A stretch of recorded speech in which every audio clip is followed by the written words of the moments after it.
Depuis février 2022, le conflit entre la Russie et l'Ukraine a pris une ampleur dévastatrice, modifiant profondément le paysage géopolitique en Europe de l'Est. Les affrontements ont provoqué des destructions massives, une crise humanitaire sans précédent et une polarisation croissante entre les blocs Est et Ouest.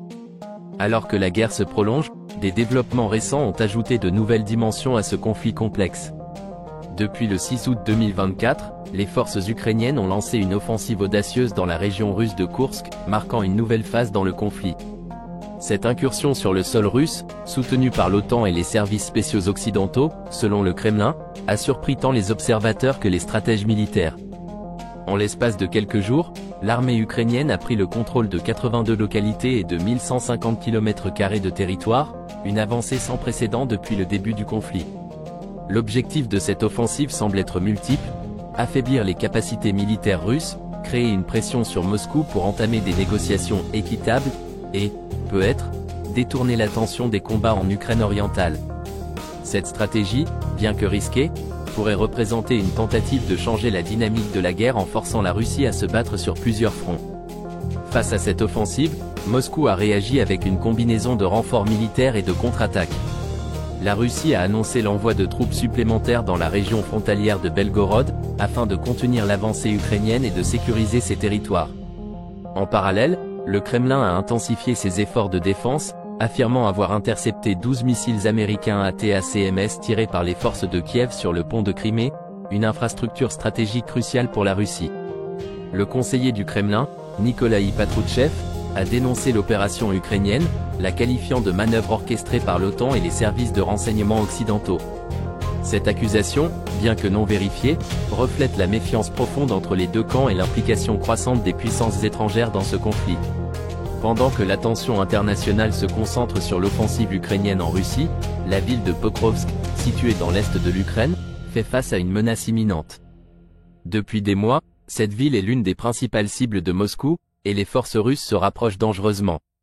Les autorités militaires ukrainiennes ont exhorté les civils à accélérer leur évacuation, anticipant une intensification des combats dans cette zone. Pokrovsk représente un point stratégique pour les deux camps. Pour la Russie, prendre cette ville serait une victoire symbolique et tactique, permettant de renforcer son emprise sur l'est de l'Ukraine.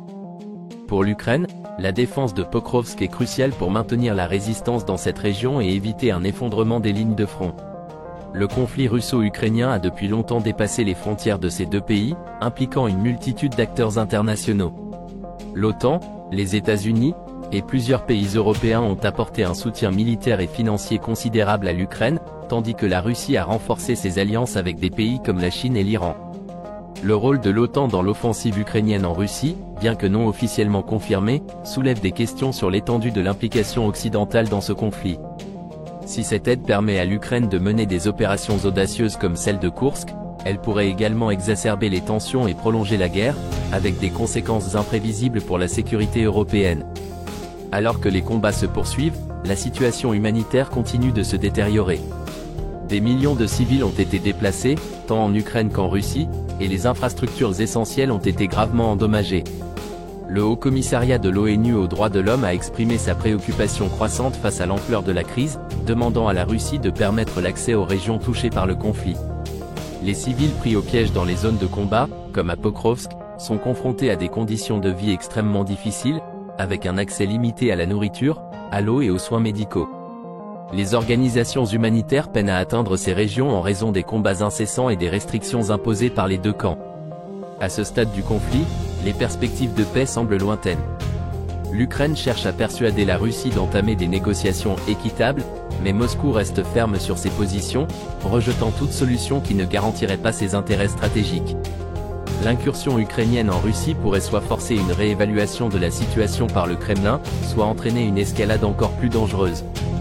La communauté internationale, bien que divisée sur la manière d'aborder le conflit, continue de plaider pour une résolution pacifique.